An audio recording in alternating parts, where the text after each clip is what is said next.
think an earthquake off the coast of Alaska will have no impact on your life? Well, that may not necessarily be true.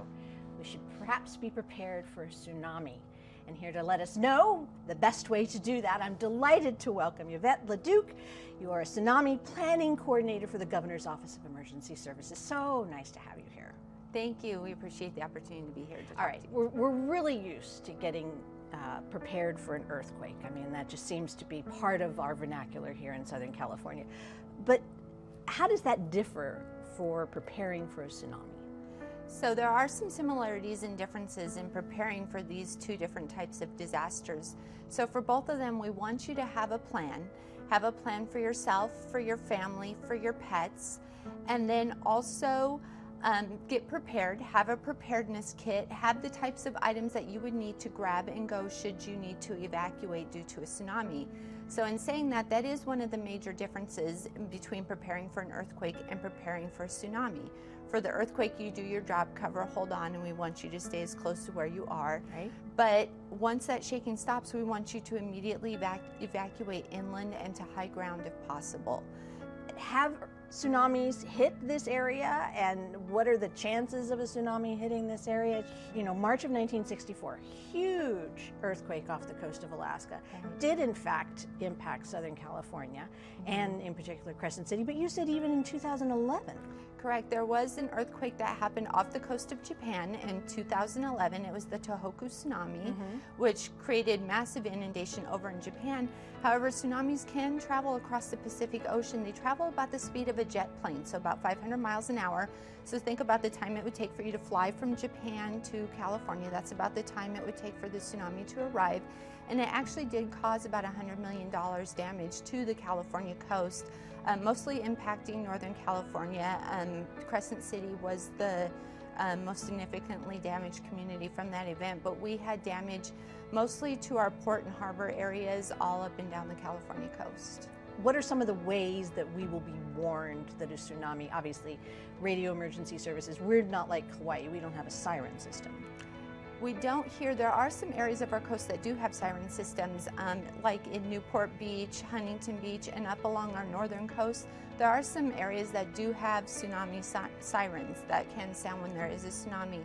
However, for most of the coast, we don't. So if there is a near source tsunami, like we talked about earlier, if there's an earthquake off our coast here, you'll want to watch for those natural signs. The recedence of the ocean water, maybe hearing kind of a different roaring sound in the ocean. Those are some factors, or if you feel the shaking, those are some factors that you'll want to pay attention to know that you need to leave the area. They can also be generated from a landslide. For instance, in the Los Angeles area, we have the Palos Verdes Peninsula area, and there is the potential, if there is a large landslide in that area, that it could generate a local tsunami. So basically, what causes the tsunami is if a large chunk of earth, so to speak, were to drop off and cause a displacement in the water in that area, that large displacement of water could generate a tsunami that could then travel onshore and impact our coastal areas. Wow, absolutely fascinating, Yvette. So much information. Thank you so much for being with us today and getting all this great information out. So just sit tight. Thank you. And when we come back, we'll talk with Anna Burton from the LA Port about how a tsunami could affect our ports here in Los Angeles. One of the most important parts of Los Angeles is, in fact, on our shores. It's the Port of Los Angeles. How will that be affected if a tsunami comes our way, and what should we do? Well, I'm delighted to be joined now by Anna Burton, who is the Emergency Management Coordinator for the Port of Los Angeles. So nice to have you here. And the port is a huge part of our coast. It absolutely is. The Port of Los Angeles, which is a dual agency complex port between Los Angeles and Long Beach, is really one of the primary economic hubs. It's actually the largest container port for the past 20 years. So we're very proud of what we do. So you're very keenly aware of what a tsunami could do to the Port of Los Angeles. So where are you in terms of preparedness, and what is done down there that might be different from just the average resident or tourist? So I think because the port, we have connections around the world with various other ports who are very aware of the impact of a tsunami, have experienced it, and we plan and we train together. So one of the key things is to make sure we know who all our partners are. And the port, because of its location, its operations, we have a number of agencies that we work with on a daily basis. We're very lucky to have our Coast Guard as one of our key partners. And we work very closely with our Long Beach partners on how to prepare for a tsunami.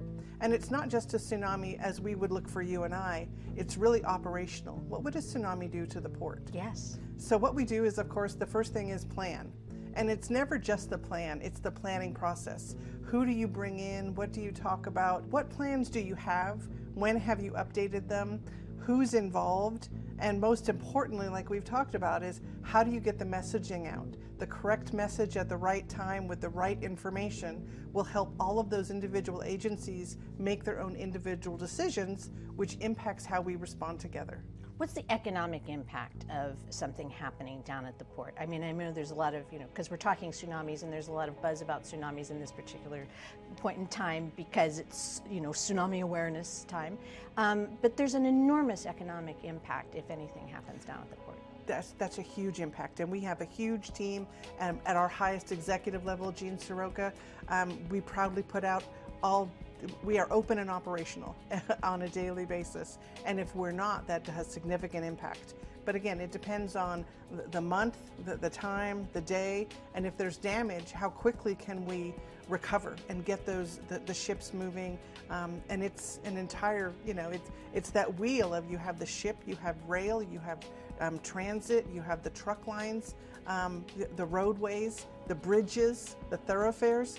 Everything has to be working in a very coordinated way to make sure that we get the commerce in and out as safely as possible. When was the last time the port was actually affected by a tsunami type event? Well, coincidentally, we had an event in New Zealand a couple weeks ago. Right.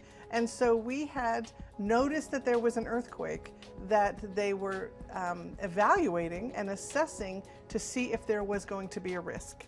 And so with that, they collected the information, we notified all of our partners, and we maintained awareness of the data until we found out that it was not going to impact the West Coast. So we're always aware that it's a risk. And this has been such an amazing education for me because we were also talking about a tsunami is not a tidal wave. It is not, and the scientists will tell you, it has nothing to do with the tides. It is a displacement of water. So as the water comes in and we rise, from the visuals that we saw in Japan many years ago, it was not a wave that came in. It was a rise in water that moved and took over the land in those inundation areas in Japan.